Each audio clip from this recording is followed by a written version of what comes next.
What's up everybody, and welcome to a very long overdue video on our experience installing Go Solar power panel and a control in our 2023 Jayco.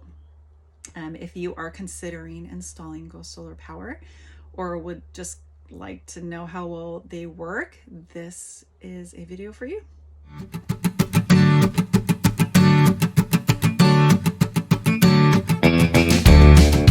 Bought our 2023 Jayco J-Flight in November of 2022. One of the great selling points was that it was pre-wired for solar. We were really excited about that, and what we were not excited about was the $1,500 installation fee.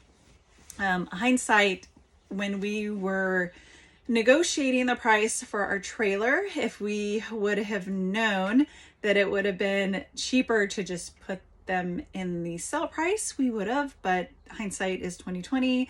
And so there's a helpful tip for you guys that when you're purchasing, check that if you're already pre-wired.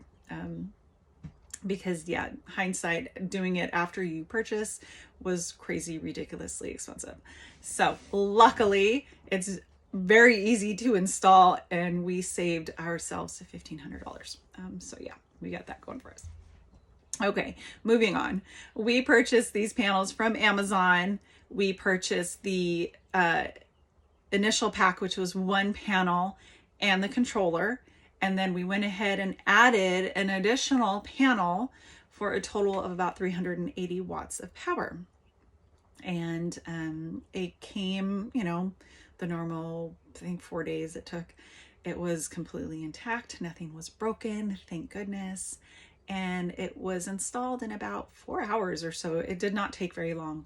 I think it took longer to kind of figure out the wonky instruction booklet than anything else.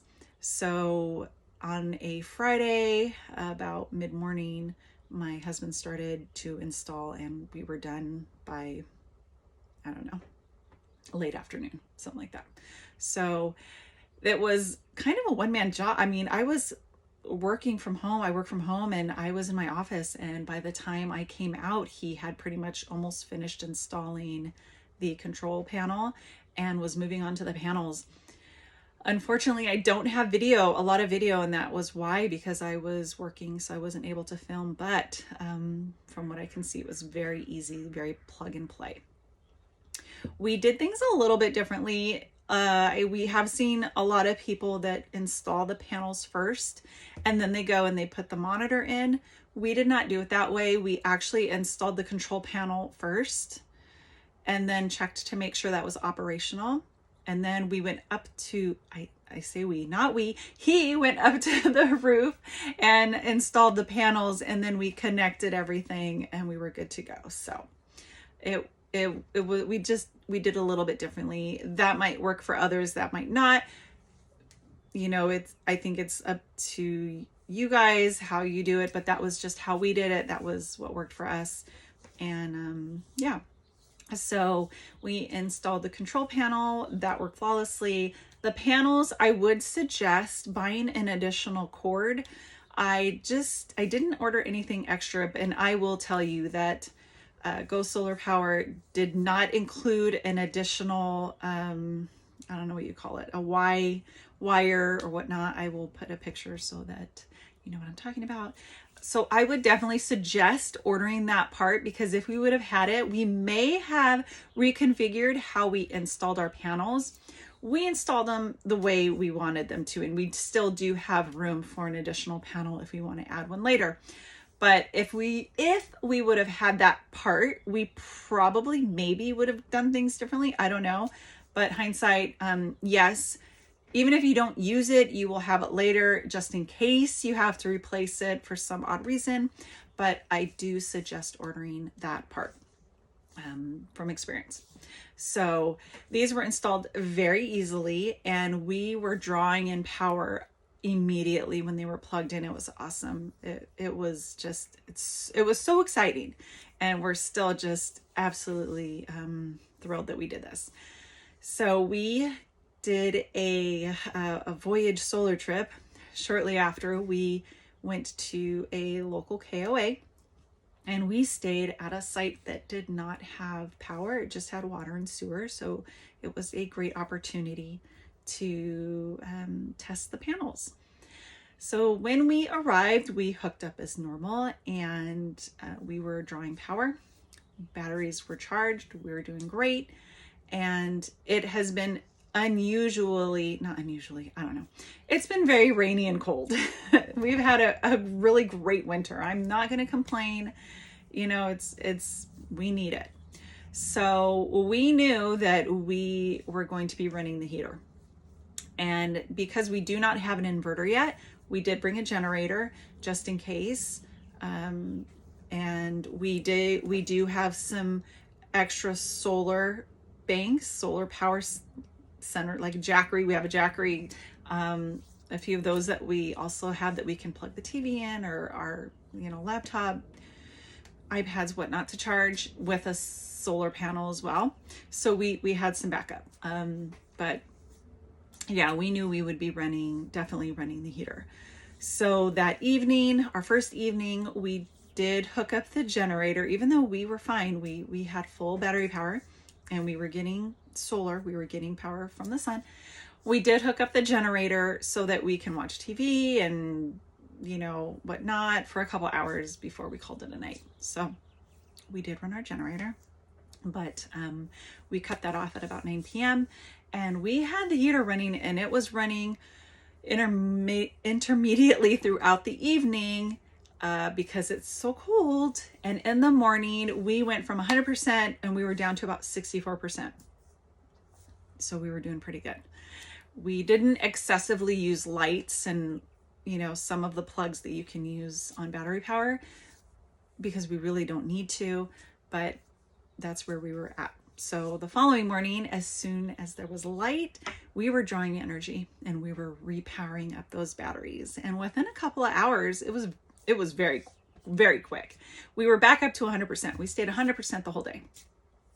Number one, because we weren't really using anything in the trailer. We weren't really using the lights or, anything else. So we were good, but we stayed consistent. Actually, we did have the heater running throughout the day because it was very cold for me, especially. So we were running the heater throughout the day too, but yeah, we stayed at 100%. We did not drop all day. It was so awesome. That night, again, we did turn on the generator. We did run the generator for a couple of hours, and we turned it off. We ran our heater throughout the night. The next morning, we were at like 54%, I think.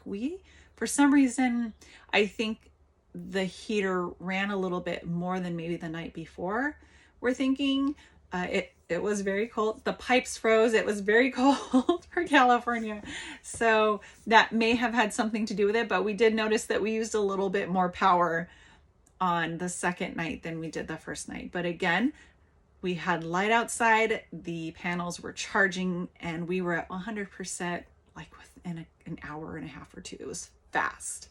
So needless to say, the panels and the control monitor worked fabulously.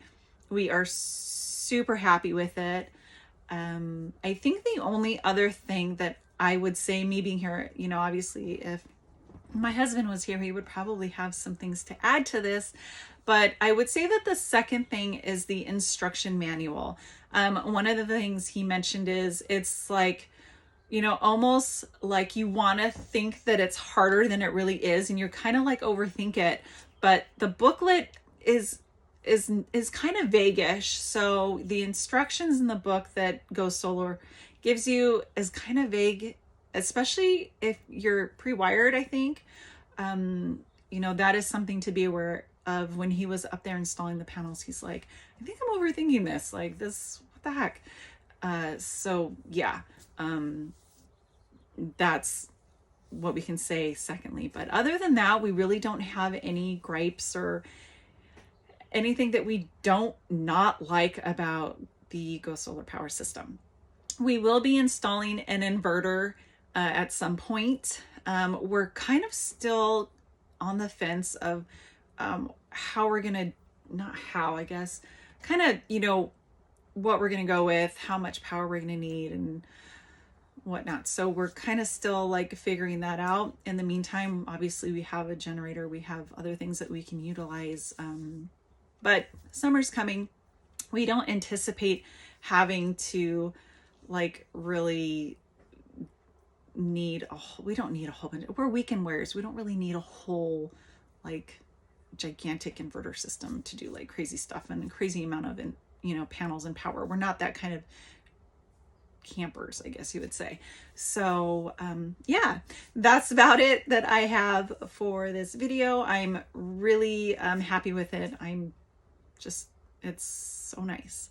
And if you're considering it, if you are looking into installing and you are pre-wired, it was really easy and we would do it again in a heartbeat, obviously.